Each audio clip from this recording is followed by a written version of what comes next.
সুপ্রিয় দর্শক, আসসালামু আলাইকুম। রিফা রান্নার রেসিপি থেকে সবাইকে স্বাগতম।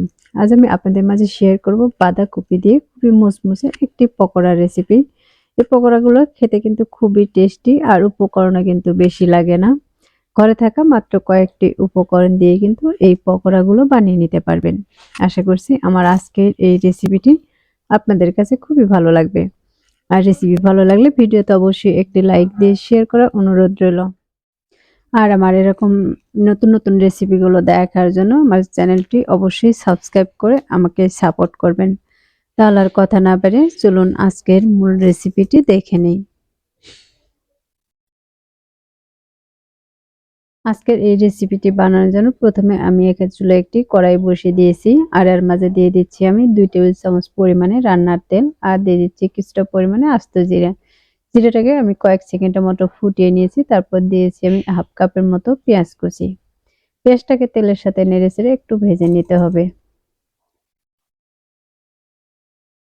আমি পেঁয়াজটাকে 1 মিনিটের মতো ভেজে নিয়েছি। এখন দিয়ে দিচ্ছি 3 থেকে 4টি কাঁচা মরিচ কুচি। আমি এই মরিচটাকেও এই পেঁয়াজের সাথে 1 মিনিটের মতো ভেজে নিচ্ছি। আমার এগুলো ভাজা হয়ে গেছে। এখন দিয়ে দিচ্ছি আমি বাঁধাকপি। এখানে আমি একটা কপিকে 4 ভাগ করে 1 ভাগ নিয়েছি। আর এগুলো কিন্তু একটু ঝুরি করে নিয়েছি। আপনারা যদি নাস্তাটা আরো বেশি পরিমাণে বানাতে চান তাহলে আরো কিন্তু এই কপির পরিমাণটা বাড়িয়ে নিতে পারেন। এখন দিয়ে দিচ্ছি হাফ চামচের মতো লবণ, দিয়ে দিচ্ছি ধনিয়া গুঁড়া, দিয়ে দিচ্ছি হলুদের গুঁড়া আর দিয়ে দিচ্ছি লাল মরিচের গুঁড়া হাফ চা চামচ। যেহেতু আমি এখানে কাঁচা মরিচ ব্যবহার করেছি, যে কারণে আমি কিন্তু মরিচটা একটু কম করে দিয়েছি। আপনারা যদি আরো ঝালটা বেশি পরিমাণে দিতে চান তাহলে আরো এই মরিচের পরিমাণটা বাড়িয়ে নিতে পারেন। এখন সবগুলো উপকরণ আমি নেড়েচেড়ে ভালোভাবে মিশিয়ে নিয়েছি। এখন এটাকে ঢাকনাতে ঢেকে রেখে দিচ্ছি কিছুক্ষণের জন্য। এবার ঢাকনাটাকে উঠিয়ে এগুলো নেড়েচেড়ে একটু পানিটাকে শুকিয়ে নিব। এই পানিটা শুকিয়ে যাওয়া পর্যন্ত কিন্তু কপিটাও খুব ভালোভাবে সেদ্ধ হয়ে যাবে। এখন এর মাঝে দিয়ে দিচ্ছি জিরা বাটা আর দিয়ে দিচ্ছি আদা রসুন বাটা হাফ চা চামচ, দিয়ে দিচ্ছি কিছুটা পরিমাণে ধনিয়া পাতা কুচি। এবার সবগুলোকে নেড়েচেড়ে আমি এই পাতাকপির সাথে মিশিয়ে নিচ্ছি। এখন এগুলো মেশানো হয়ে গেছে আর দেখতেই পাচ্ছেন খুব ভালোভাবে এটা কিন্তু সিদ্ধ হয়ে গেছে। এর নিচে কিন্তু আরো কিছুটা পানি রয়েছে। এখন এর মাঝে দিয়ে দিচ্ছি আমি আটা 1 কাপ পরিমাণে, দিয়ে ভালোভাবে নেড়েচেড়ে একটু ডো বানিয়ে নিব।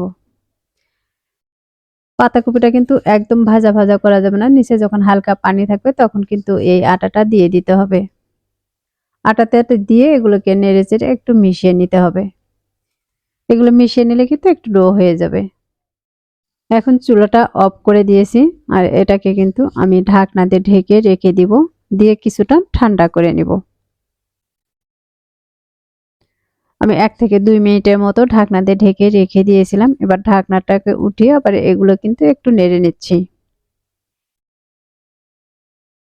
দেখতে পাচ্ছেন এটা কিন্তু আরো কিছুটা পরিমাণে গরম রয়েছে। এখন এগুলোকে আমি একটি বাটিতে উঠিয়ে নিচ্ছি।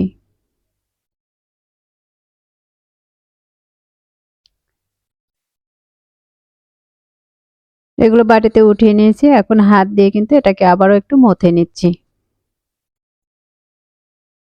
এটা মথে নেওয়া হয়ে গেছে। এখন এটা আমি বড় প্লেটে নিয়েছি। আর বড় প্লেটে নাকি হাত দিয়ে চেপে চেপে একটু চৌকোনা করে নিয়েছি। আমি চতুর্থ সাইডটা কিন্তু এভাবে হাত দিয়ে একটু সমান করে নিচ্ছি। এখন একটি চাকু দিয়ে আমি এভাবে কেটে নিচ্ছি। আপনারা চাইলে কিন্তু এই নাস্তাগুলো বিভিন্ন সাইজ করে কেটে নিতে পারেন।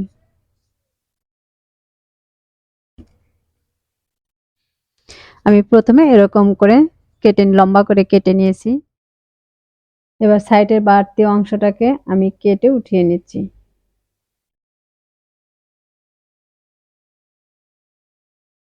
এরপর আমি আবারও অপর পাশ করে কেটে একটু ছোট চৌকোনা বানিয়ে নিচ্ছি।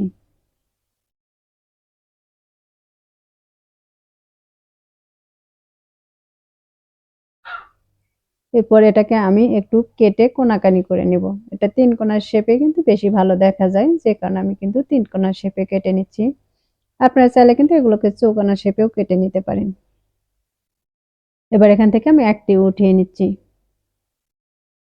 উঠিয়ে এই সাইডের অংশগুলোকে একটু হাত দিয়ে চেপে চেপে সমান করে নিব। দেখতে পাচ্ছেন আমি কিন্তু হাত দিয়ে খুব সুন্দর করে সমান করে নিচ্ছি। হাত দিয়ে চতুর সাইডটা একটু সমান করে দিলে কিন্তু এগুলো দেখতে ভালো দেখা যাবে। এগুলো ভাজার পরেও কিন্তু এগুলো খুবই সুন্দর একটা শেপ আসবে। আর যখন এগুলো এরকমই রেখে দিব তখন কিন্তু আর ভাজার পর দেখতে ভালো দেখা যাবে না।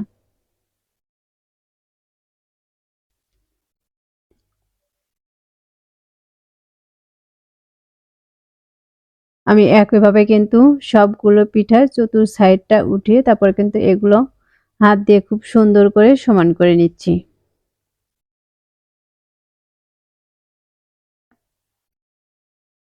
আমি একইভাবে কিন্তু সবগুলোকে সমান করে নিব। এখানে আমি আরেকটি বাটি নিয়েছি আর এর মধ্যে দিয়ে দিচ্ছি হাফ কাপ পরিমাণে আটা, দিয়ে দিচ্ছি কিছুটা পরিমাণে ধনিয়া পাতা কুচি আর দিয়ে দিচ্ছি হাফ চা চামচ লবণ। এবার দিয়ে দিচ্ছি হাফ কাপের মতো পানি। পানি দিয়ে এটাকে একটি ব্যাটার তৈরি করে নিব। এই ব্যাটারটা কিন্তু খুব বেশি ঘন বানাবো না, আবার খুব বেশি পাতলাও বানাবো না, মাঝারি রকম করে ব্যাটারটাকে তৈরি করে নিতে হবে।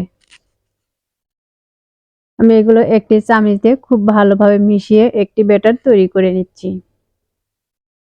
আমার এই ব্যাটারটা তৈরি করে নেওয়া হয়ে গেছে। এখন আমি যে পিঠাটা বানিয়ে রেখে দিয়েছিলাম সেখান থেকে একটি নিয়ে এই ব্যাটারের মধ্যে দিয়ে দিচ্ছি। এভাবে ব্যাটারের মাঝে দিয়ে দিলে কিন্তু এটা ভাজার পর আর এই পুরগুলো কিন্তু বের হয়ে যাবে না, খুব সুন্দরভাবে এটা সেট হয়ে যাবে। এখানে যে কয়েকটি দিয়ে ভেজে নেওয়া যাবে আমি সেই কয়েকটি কিন্তু দিয়ে দিচ্ছি। এগুলো দেওয়ার পরে যখন নিচ থেকে একটু কালার চলে আসবে তখন এগুলোকে উল্টিয়ে নিব।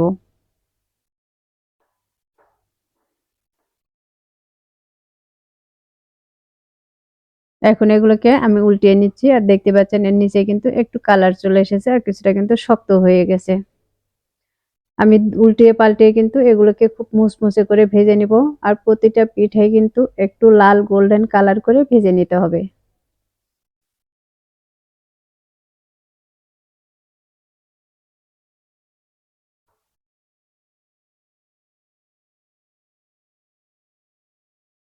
আমি সবগুলো কিন্তু খুব সুন্দর কালার করে ভেজে নিয়েছি। আমার এগুলো ভাজা হয়ে গেছে। এখন একটি ছাঁকনি দিয়ে এগুলোকে তেল ঝরিয়ে উঠিয়ে নিচ্ছি।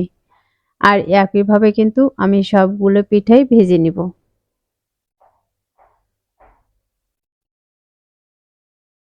এগুলো ভাজার পর দেখে কিন্তু বুঝতেই পারতেছেন মাশাআল্লাহ এই পিঠাগুলো কিন্তু খুবই সুন্দর হয়েছে। পিঠাগুলো দেখতে যেমন আকর্ষণীয়, খেতেও কিন্তু খুবই মজার।